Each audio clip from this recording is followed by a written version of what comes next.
Dear student, नमस्ते। अध्याय 1 आपका कंप्लीट हो चुका है। दूसरा अध्याय दो ध्रुवीयता का अंत। पहले में आपने पढ़ा था विश्व दो ध्रुवों में बढ़ चुका था। एक ध्रुवी का जो नेतृत्व था वो संयुक्त राज्य अमेरिका कर रहा था और दूसरे ध्रुव का नेतृत्व सोवियत संघ रूस कर रहा था। ठीक है, विश्व यानी एक तरह से मानो जो शीत युद्ध आपने पढ़ा, शीत युद्ध एक तरह से गर्म जोशी का युग था।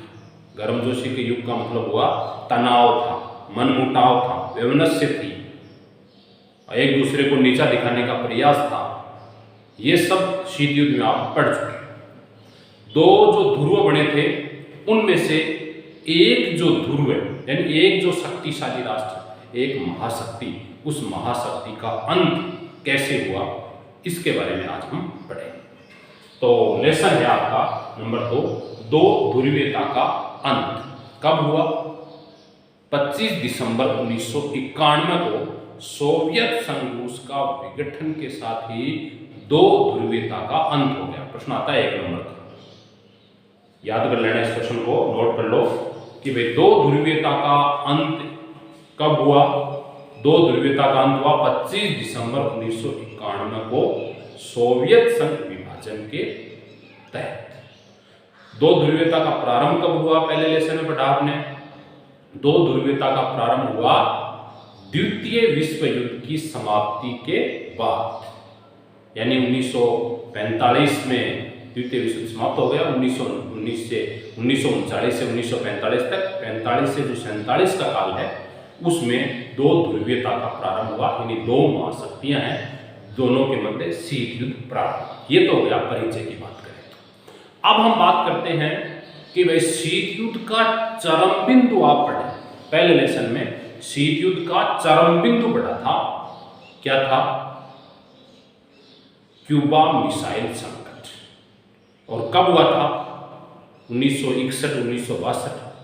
तो इसका मतलब चरम बिंदु 1961-62 में क्या था? शीत युद्ध का चरम बिंदु था। इस दौरान आपने पढ़ा था कौन कौन सी घटनाएं घटित हुई क्यूबा मिसाइल संकट के साथ में। उसमें वहां पर मैंने प्रश्न बताया था कि क्यूबा मिसाइल संकट हुआ उस दौरान बर्लिन की नाकेबंदी। यह प्रश्न आता है बर्लिन की नाकेबंदी कब हुई? कई बार प्रश्न आता है 1 नंबर का। इस लेसन से 1 नंबर का एक प्रश्न पूछा जाना है, 5 नंबर का निबंधात्मक प्रश्न इस लेसन से आना है। टोटल हो गए 6 नंबर। तो 1 नंबर का इस लेसन से छोटे छोटे प्रश्न पूछे जाते हैं। तो पहला प्रश्न 1 नंबर का बनता है आपके भाई कौन सा? पहला प्रश्न बनता है शीत युद्ध का चरम बिंदु कौन सा था? तो शीत युद्ध का चरम बिंदु था क्यूबा मिसाइल संकट और उसी दौरान बर्लिन की नाकेबंदी। उत्तरी बर्लिन को पूर्वी बर्लिन को पश्चिमी बर्लिन से पृथक करना, दीवार बनाना, ये ठीक है। बर्लिन की दीवार कब बनी अभी हम चर्चा करेंगे। दूसरा प्रश्न बनता है इस लेसन से कि इसका दो ध्रुवीयता का आरंभ कब हुआ और अंत कब हुआ?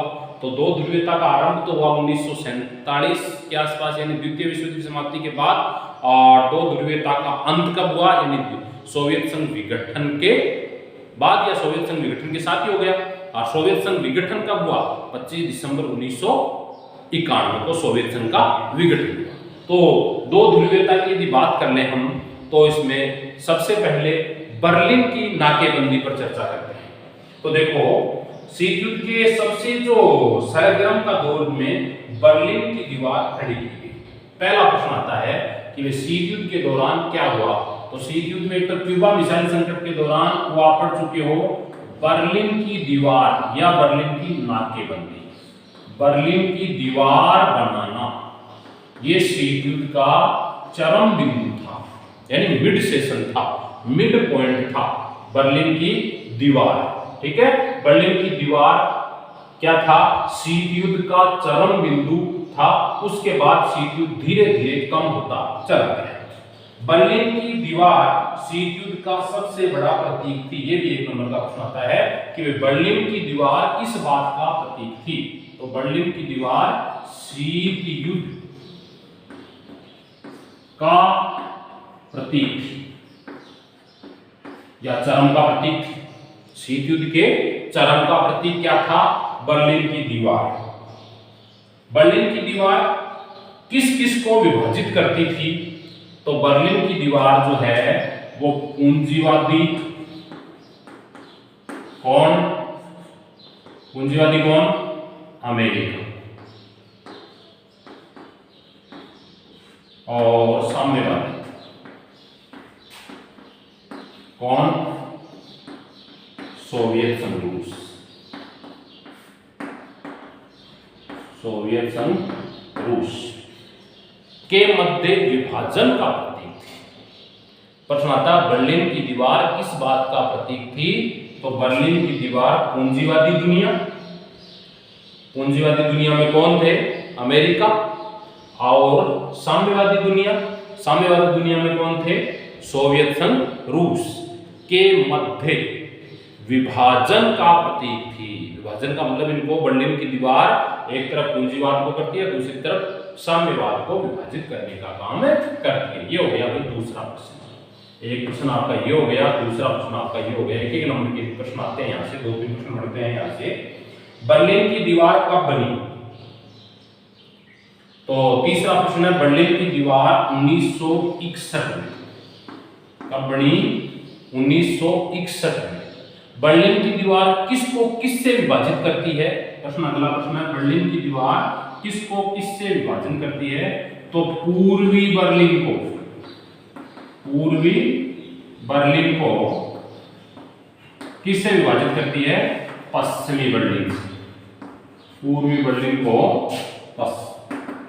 पश्चिमी बर्लिन से विभाजित करती है, विभाजित करती है। ये एक नंबर का प्रश्न आता है यहाँ से कि 1961 में जो पूर्वी बर्लिन की दीवार किसको किससे विभाजित करती है? जैसे साम्यवादी दुनिया पूंजीवादी दुनिया में विभाजन कार्य करती है ना, तो पूर्वी बर्लिन और पश्चिमी बर्लिन को 2 भागों में बांटने का काम कौन करती है भाई?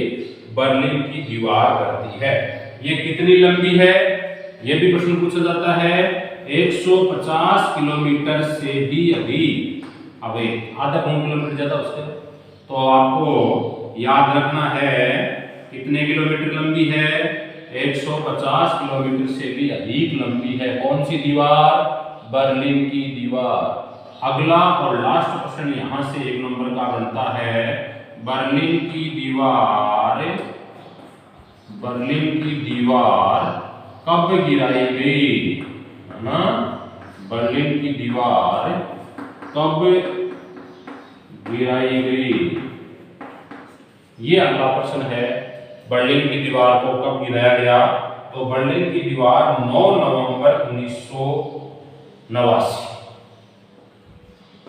9 नवंबर 1989 को किसके द्वारा गिरवाई गई? जर्मनी के एकीकरण और साम्यवादी खेमों की समाप्ति की शुरुआत से ही बर्लिन की दीवार गिराई गई। ये है भाई 5 या 6 प्रश्न आपके बनते हैं बर्लिन की दीवार पर। या यूं कहते हैं कि 2 ध्रुवीयता का जो परिचय आप लिखोगे नोट्स के अंदर, आपको कैसे लिखना है? सबसे पहले पाठ का नाम लिखना है और पाठ का नाम लिखने के बाद में आपको लिखना है इसका परिचय। तो परिचय में आपको सबसे पहला क्या करना है? वो परिचय में कि बर्लिन की दीवार किस बात का प्रतीक है? तो शीत युद्ध का प्रतीक है। बर्लिन की दीवार शीत युद्ध का प्रतीक है। अगली लाइन में लिखना है बर्लिन की दीवार पूंजीवादी दुनिया को साम्यवादी दुनिया, पूंजीवादी दुनिया के आगे कोष्टक में लिखना है अमेरिका और साम्यवादी दुनिया के सामने लिखना है सोवियत संघ रूस को विभाजन करने का विभाजन का प्रतीक है। 2 भागों में बांटने का काम करती है। अगला प्रश्न बनता है बर्लिन की दीवार कब खड़ी की गई? तो बर्लिन की दीवार कब खड़ी की गई? 1961 में। अगला प्रश्न बनता है, मतलब ये लिखना है तीसरी लाइन में। अगला प्रश्न बनता है चौथी लाइन में, बर्लिन की दीवार किसको विभाजित करती है? बर्लिन की दीवार पूर्वी बर्लिन को पश्चिमी बर्लिन से पृथक करती है। और ये इनकी लंबाई कितनी है? तो लंबाई हो गई 150 किलोमीटर से भी अधिक लंबी है। कौन सी दीवार? बर्लिन की दीवार। बर्लिन की दीवार कब गिराई गई? 9 नवंबर 1989 को साम्यवादी जो है, या यूं कहें बर्लिन की जो जर्मनी का जो एकीकरण है, जर्मनी के एकीकरण के दौरान बर्लिन की दीवार को गिराया गया, साम्यवादियों का विरोध किया गया और पूंजीवादी व्यवस्था को अपनाने का प्रयास किया गया। और उसके बाद में आज कानून में आप पढ़ते ही हो कि वे सोवियत संघ रूस है उसका क्या हो गया, विघटन हो गया। ये तो हो गया आपका परिचय। इतनी बात आपको परिचय में लिखना है नोट्स के रूप में। अब हम बात करते हैं, आपकी किताब में टॉपिक दे रखा है सोवियत प्रणाली। तो अगले टॉपिक पर हम चर्चा करेंगे सोवियत प्रणाली क्या है।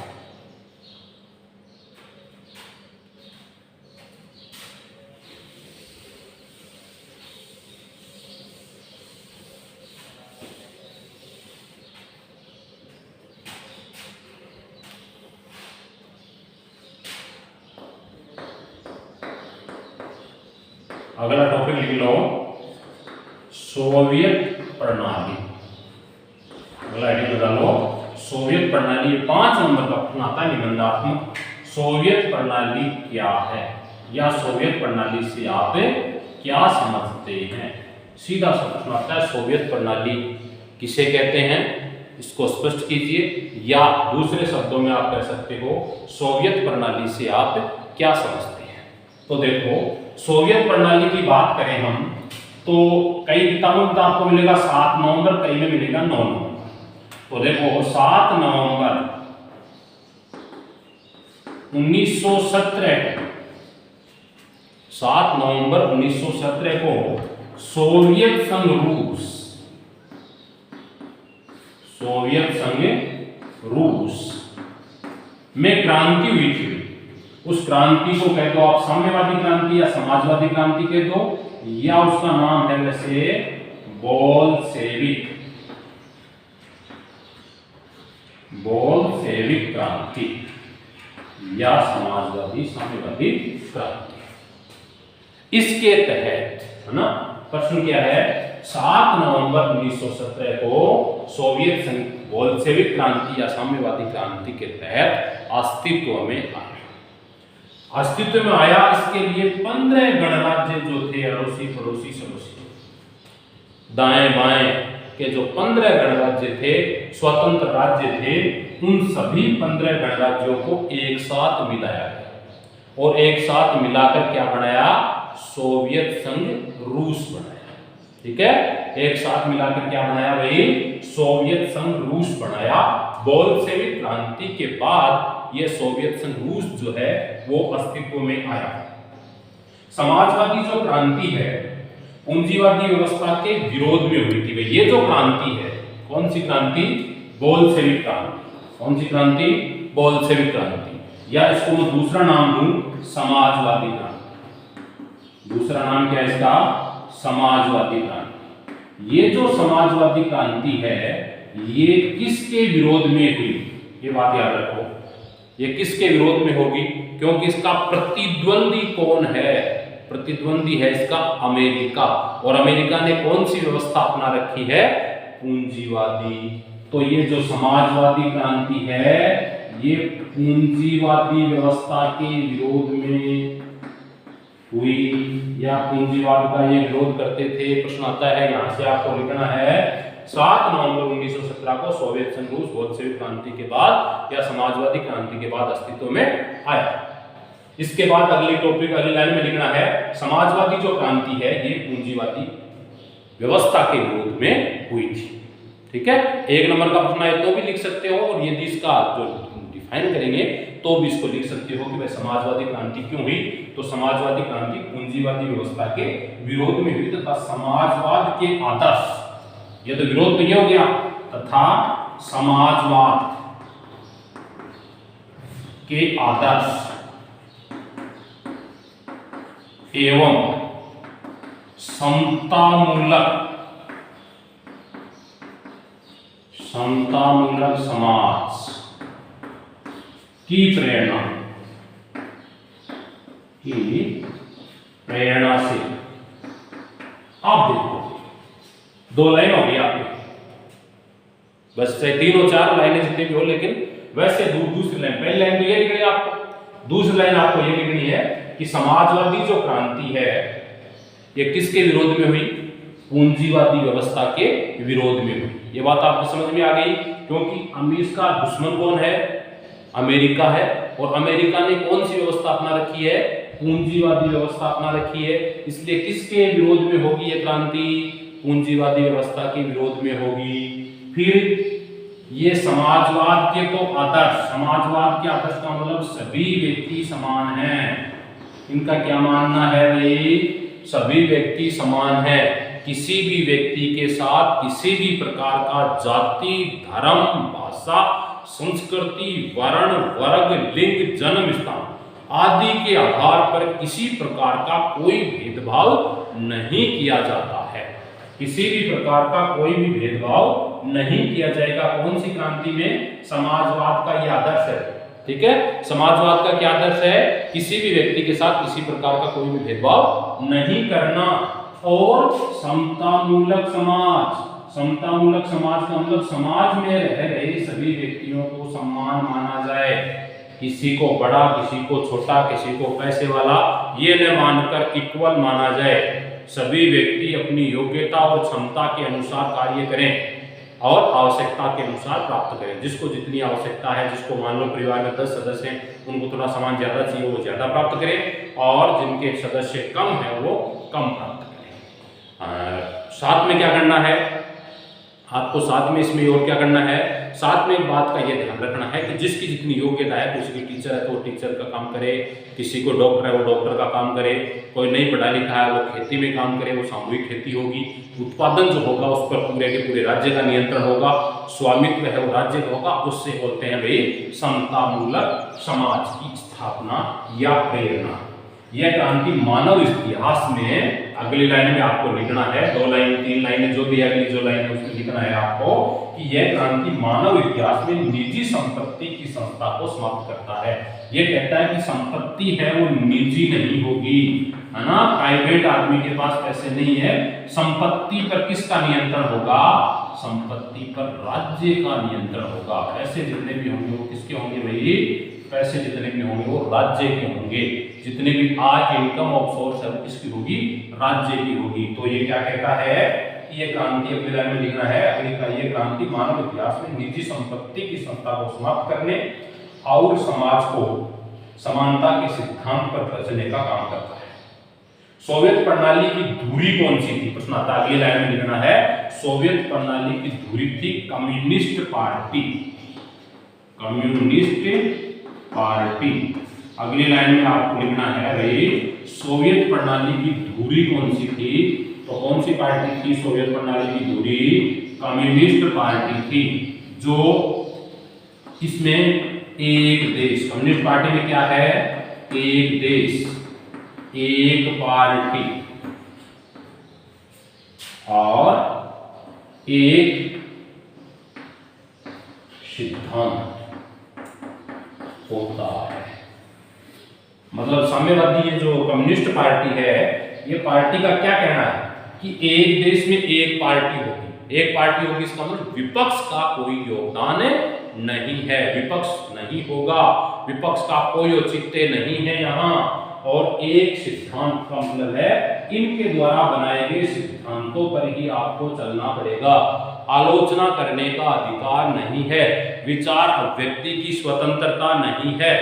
मिलिकियत के जितने देश के जितने लोग हैं उन देश के समस्त लोगों को एक साथ रहने का अधिकार है। उनकी जितनी भी आवश्यकताएं हैं उन आवश्यक आवश्यकताओं की पूर्ति करने का जो कार्य है वो कौन करेगा? राज्य करेगा। आपको उसके बारे में चिंता करने की कतई आवश्यकता नहीं है, आपको टेंशन लेने की आवश्यकता नहीं है। जो भी आवश्यक आवश्यकताएं हैं, रोटी, कपड़ा, मकान, शिक्षा और चिकित्सा, ये उपलब्ध कौन करवाएगा? राज्य करवाएगा। बेरोजगारी बिल्कुल नहीं थी और आलोचना करने का अधिकार भी नहीं था। ये था भाई कम्युनिस्ट पार्टी में एक देश एक पार्टी एक सिद्धांत। और आपको लिखना क्या है कि इस ये जो आपकी समाजवादी जो पार्टी है या यूं कहें जो बोल्शेविक क्रांति हुई थी, ये किस पार्टी को लेकर है? आपकी हुई थी भाई कम्युनिस्ट पार्टी। आपकी किताब में ये लिखा हुआ है कि सोवियत राजनीतिक प्रणाली की धुरी कम्युनिस्ट पार्टी थी, इसमें अन्य राजनीतिक दल या विपक्ष की कोई जगह नहीं थी, ये लिखना है। अगला है अर्थव्यवस्था योजनाबद्ध और राज्य के नियंत्रण में थी। अर्थव्यवस्था थी योजनाबद्ध। आप पढ़ चुके हो 11वीं क्लास में योजना आयोग, और योजना आयोग की स्थापना की पहली जो कड़ी मैंने आपको पढ़ाई थी 11वीं क्लास में ये बात कि योजना आयोग है विश्व में सबसे पहले किसने अपनाई थी? सोवियत संघ रूस ने 1927-28 में अपनाई थी। इसका मतलब जो विकास का एजेंडा है वो किसके हाथ में था? सोवियत संघ रूस के हाथ में था। तो योजनागत विकास था और पूरी की पूरी अर्थव्यवस्था किसके नियंत्रण में थी? सोवियत संघ रूस के नियंत्रण में थी।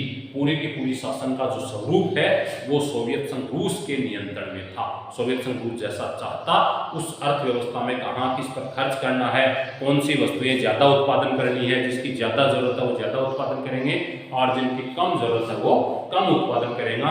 ये निर्णय करने का जो अधिकार था वो किसका था भाई? सोवियत संघ रूस या यूं कहें राज्य का था। किसी व्यक्ति विशेष को उद्योग लगाने की छूट नहीं थी, व्यक्ति विशेष को संपत्ति रखने का अधिकार नहीं था। तो आपका काम है मेहनत करो और पूरी की पूरी जो पैसे हैं वो किसके होंगे? संपूर्ण सरकार के होंगे, राज्य का होगा। राज्य जैसा चाहे वैसा उद्योग जहां लगाना चाहे वहां लगा सकते थे। ये की योजना। दूसरे विश्व युद्ध के बाद पूरे यूरोप के देश में सोवियत संघ ने अंकुश लगाए क्योंकि सोवियत सेना ने इसे अपने नियंत्रण में लाने के लिए फासीवादी ताकतों से मुक्त करवा लिया था। अगली बात एक और इंपोर्टेंट आती है भाई कि सोवियत संघ के समाजवादी खेमे के देशों को दूसरी दुनिया के देश, यहाँ एक नंबर का प्रश्न बनता है कि दूसरी दुनिया के देश किसे कहते हैं? दूसरी दुनिया के देश किसे कहते हैं? तो सोवियत संघ के जो खेमे में शामिल देश थे उन सोवियत संघ के खेमे के जो देश थे उन्हें दूसरी दुनिया के देशों के नाम से जाना जाता है। अब यहाँ एक प्रश्न और बनता है कि भाई दूसरी दुनिया नहीं कहेंगे तो पहली दुनिया किसे कहोगे? दूसरी दुनिया यदि सोवियत संघ रूस को कह रहे हो तो फिर पहली दुनिया भी तो किसी को कहनी पड़ेगी। तो पहली दुनिया हो गई कौन? सोवियत संघ रूस हो गई पहली, है दूसरी दुनिया, और पहली हो गई अमेरिका और उससे संबंधित जो राष्ट्र हैं, उसके खेमे में जो राष्ट्र हैं उसे हम पहली दुनिया के देश कहेंगे। अगली बात है दूसरी दुनिया हो गई, पहली दुनिया हो गई, तो फिर तीसरी दुनिया किसे कहेंगे? तो तीसरी दुनिया की बात करें तो तीसरी दुनिया से तात्पर्य क्या है?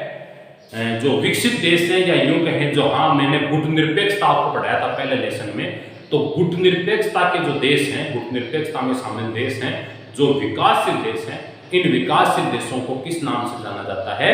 तीसरी दुनिया के नाम से जाना जाता है। गुटनिरपेक्षता को तो पहली दुनिया तो हो गई अमेरिका और उसके खेमे में जो देश शामिल है वो पहली दुनिया के देश हैं, सोवियत संघ रूस, और उसके खेमे में जो शामिल है वो दूसरी दुनिया के देश हैं, और विकासशील जो देश हैं या गुटनिरपेक्षता में जो शामिल देश हैं वो तीसरी दुनिया के देश है। प्रश्न एक नंबर का अब आ सकता है, आगे कंपटीशन में आ सकता है कि भाई पहली दुनिया के देश कौन है, दूसरी दुनिया के देश किसे कहा जाता है और तीसरी दुनिया के देश किसे कहा जाता है। तो पहली, दूसरी और तीसरी दुनिया के देशों के बारे में आप अगला बात आगे हम इसको बढ़ाते हैं। तो देखो कि दूसरे विश्व युद्ध के बाद, अब ये देखो दूसरा विश्व युद्ध कब से कब लड़ा गया? तो दूसरा विश्व युद्ध लड़ा गया 1939 से 1945 के मध्य, है ना? 1939 से 1945 के मध्य, जो आप पहले लेसन में भी पढ़ चुके हो। और ये लड़ा किसके मध्य गया? मित्र राष्ट्र और धुरी राष्ट्रों के मध्य, मित्र वर्सेस धुरी राष्ट्रों के मध्य। एक तरफ पहला, एक तरफ वाला दुश्मन एक साथ हो गए और युद्ध लड़ रहे हैं। सोवियत संघ जो था एक शक्तिशाली राष्ट्र कब बना? 1917 में आप पढ़ चुके हो, इसका निर्माण हुआ कितने गणराज्यों को मिलाकर हुआ? 15 गणराज्यों को मिलाकर, लेनिन के नेतृत्व में। यहाँ के जो राष्ट्रपति नई नई योजना आप बता रहे अभी पढ़ी, योजना आयोग बना चुके थे, पंचवर्षीय योजनाओं का खाका इन्होंने तैयार कर लिया था। तो जब पंचवर्षीय योजनाओं का खाका तैयार कर लिया तो इनका विकास हुआ और द्वितीय विश्व युद्ध के बाद विश्व का एक शक्तिशाली देश बन गया, है ना? अमेरिका को छोड़ दें उस दौरान, यदि हम अमेरिका को छोड़ दें तो पूरे के पूरे विश्व से ये क्या था? शक्तिशाली था। पैसे के मामले में बहुत आगे था, आर्थिक रूप से ये कमजोर नहीं था, आर्थिक रूप से पिछड़ा हुआ नहीं था, संपन्न देश था, और यहाँ सभी प्रकार की आवश्यकताएं हैं वो उनकी वस्तुएं ये बढ़ा देता था। ठीक है, तो देखो सोवियत संघ की अर्थव्यवस्था शेष विश्व की तुलना में विकसित थी। सोवियत संघ की संचार प्रणाली बहुत उन्नत थी उस दौरान, संचार व्यवस्था इतनी उन्नत थी कि एक कोने से दूसरे कोने में जो सूचनाओं का आदान प्रदान था, सूचनाओं का जो संप्रेषण था, वो अति शीघ्र एक स्थान से दूसरे स्थान पर सूचनाएं संप्रेषित कर सकते थे। सूचनाओं का आदान प्रदान था, विशाल ऊर्जा संसाधन थे जिसमें खनिज तेल, लोहा, इस्पात, है ना, ऊर्जा संसाधन शामिल। सोवियत संघ दूर दराज के इलाके भी आवागमन की सुव्यवस्थित विशाल प्रणाली के कारण आपस में जुड़े हुए थे। और सोवियत संघ का जो घरेलू उद्योग था, उपभोक्ता उद्योग बहुत उन्नत था, जहां पिन से लेकर छोटी सी और बड़ी से बड़े कार, हेलीकॉप्टर, बम वगैरह सब ये बना सकते थे। इसका मतलब ये हुआ कि यहाँ का जो क्षेत्र था वो डेवलप था। किसको छोड़ दें तो केवल अमेरिका इससे आगे था। अमेरिका को छोड़ दें, उसकी तुलनात्मक दृष्टि से मजबूत था। अमेरिका को छोड़ दें तो शेष विश्व की तुलना में इसकी अर्थव्यवस्था क्या थी भाई? मजबूत थी। शेष विश्व की तुलना में इनकी अर्थव्यवस्था क्या थी? मजबूत थी। यहाँ संचार के साधन थे, उन्नत थे। संचार के साधन मतलब सूचना संप्रेषित करने के साधन उन्नत थे। इसके अलावा प्रौद्योगिकी यहाँ उन्नत थी, टेक्नोलॉजी यहाँ क्या थी? उन्नत थी। इसके अलावा आवागमन के साधन भी अच्छे थे, रोड वगैरह इनकी अच्छी थी। इसका मतलब हम ये कह सकते हैं कि विश्व में ये डेवलप हो रहा था। विश्व में क्या हो रहा था? ये डेवलप हो रहा था, दिन प्रतिदिन विकास करता था। घरेलू उद्योगों की बात करें, घरेलू उद्योग मतलब इनके देश में कौन कौन सी वस्तुएं बनती थी, तो घरेलू उद्योगों की बात करें तो इनके यहाँ पिन से लेकर, यानी छोटी से छोटी आलपिन होती है ना, ये छोटी चीजें लोहे की, इनसे लेकर कार, हेलीकॉप्टर वगैरह जितने भी थे वो सब के सब इनके देश में ही निर्मित होती थी। ये थी आपकी सोवियत प्रणाली, मतलब एक विकसित ताकत ढांचा सोवियत प्रणाली। अब हम बात करते हैं सोवियत प्रणाली की आलोचना। ये तो अच्छा ही पढ़ी आपने कि भाई यहाँ इसका निर्माण बढ़ा, निर्माण के बाद में कम्युनिस्ट पार्टी बढ़ी, कम्युनिस्ट पार्टी के बाद में इसकी सोवियत प्रणाली वो कब अस्तित्व में ये बढ़ी, और सोवियत प्रणाली में कौन कौन सी चीज़ें, इंफ्रास्ट्रक्चर ऑफ डेवलपमेंट यानी ढांचागत विकास इनका कैसा था, घरेलू उद्योग इनका कैसा था, अर्थव्यवस्था इनकी कैसी थी। अब ये तो अच्छा ही एक तरफ ये दिखे, तो कमियां इनकी क्या रही, मतलब जब इतनी चीजें अच्छी थी, लोगों को रोजगार की समस्या नहीं थी, रहन सहन की किसी प्रकार की समस्या नहीं थी, आवश्यकताएं सरकार उपलब्ध करवाती थी, तो फिर इनको दूर जाने की जरूरत कहाँ पड़ी, आलोचना करने की जरूरत कहाँ पड़ी। या दूसरी बात मैं यूं कहूँ कि भाई ये जो लोग थे, ये आलोचना के शिकार या सोवियत संघ का विभाजन क्यों हुआ, आगे हम पढ़ेंगे सोवियत संघ विभाजन के कारण मिखाइल गोर्बाचेव का योगदान, या आगे वाले जो टॉपिक है उसमें पढ़ेंगे। अब हम बात करते हैं इनकी आलोचना। आपने पढ़ा कि ये चीजें इतनी डेवलप थी, फिर भी इनकी जो गुणवत्ता थी, टेक्नोलॉजी थी, गुणवत्ता पश्चिमी देशों की तुलना में कमजोर थी। पहली बात, ये जो साधन थे ना, इनके जो वस्तुएं बनती थी, इनकी गुणवत्ता क्या थी? पश्चिमी देशों की तुलना में कम थी। और पश्चिमी देश इसलिए इससे आगे निकल गए क्योंकि दूसरे देशों में कोई वस्तु भेजोगे तो क्या होगी? प्रतिस्पर्धा होगी, और प्रतिस्पर्धा में जो चीज अच्छी होगी उसको ज्यादा खरीदेंगे। इसलिए पहली चीज तो इसकी कमी क्या थी? इन यहाँ बनने वाली जो वस्तुओं की गुणवत्ता कमजोर थी। किन की तुलना में? पश्चिमी देशों की तुलना में। दूसरे देश, आप बात कर रहे थे कि यहाँ एक दल, एक पार्टी, एक सिद्धांत की बात कर रहे थे। इसका मतलब आलोचना का अधिकार नहीं था, लोगों को विचार और व्यक्ति की स्वतंत्रता नहीं थी। और जब विचार और व्यक्ति की स्वतंत्रता इनके पास नहीं थी, विचार व्यक्त करने का इनके पास अधिकार नहीं था, तो ऐसी स्थिति में क्या हुआ? विचार व्यक्ति ये नहीं कर सकते थे, तो अपनी जो असहमति है, अपनी जो बात है, दूसरों तक ये किससे पहुंचाते थे? कोई कथन कह दिया, कोई कार्टून बना दिए, कोई चुटकुले के माध्यम से दूसरों तक पहुंचाने का काम करते थे। यहाँ की जो सरकार थी, उनका ये कहना था कि विश्व का सबसे डेवलप जो क्षेत्र है वो सोवियत संघ रूस है। लेकिन बाद में आप पढ़ोगे मिखाइल गोर्बाचेव द्वारा, उसके पेरेस्ट्रोइका और ग्लासनोस्त की जो नीतियां हैं, आगे के इस टॉपिक में ही हैं, इनको अपनाने से लोगों को इस बात का पता चला कि जो हमारे को कहा जा रहा वो नहीं है, यहाँ की चीजें अलग हैं, बताया अलग जा रहा है और है वास्तव में अलग। यानी अलग अलग व्यवस्थाओं के रूप में आप पढ़ोगे। इस प्रकार हम कह सकते हैं कि सोवियत संघ रूस की संचार, ये जो आपका प्रारंभिक ढांचा बहुत अच्छा था, लेकिन यहाँ के लोगों को इन्होंने स्वतंत्रता नहीं दी, और स्वतंत्रता नहीं दी, विचार व्यक्ति की स्वतंत्रता नहीं, आपकी बात कहने की स्वतंत्रता नहीं, विपक्ष की स्वतंत्रता नहीं, तो व्यक्ति अपने आप को दंभित महसूस करने लगे। एक बात और थी, आपने पढ़ा कि वे सोवियत गणराज्य कितने राज्यों को मिलाकर बनाया गया था? 15 गणराज्यों को मिलाया गया था। अब इन 15 गणराज्य में से एक सोवियत रूस जो है वो भी क्या है? एक है। ये रूस पर इस पूरे के पूरे 15 गणराज्यों में से सबसे ज्यादा किसकी चलती थी? यानी सोवियत संघ की जो 15 गणराज्य थे उनमें से जो रूस था, जो कहता था वही होता था। रूस ने जो कह दिया वो फाइनल है।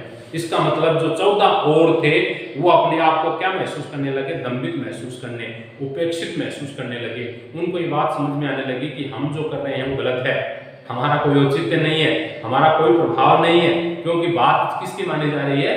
रूस की मानी जा रही है। इसलिए भी सोवियत संघ का विभाजन। ये था सोवियत प्रणाली। आपको किताब से पेज नंबर 18 सोवियत प्रणाली क्या है, पेज नंबर 18 से लेकर पेज नंबर 19 तक इसमें पूरा जो मैंने बताया है वो नोट्स के रूप में आपको लिखना है।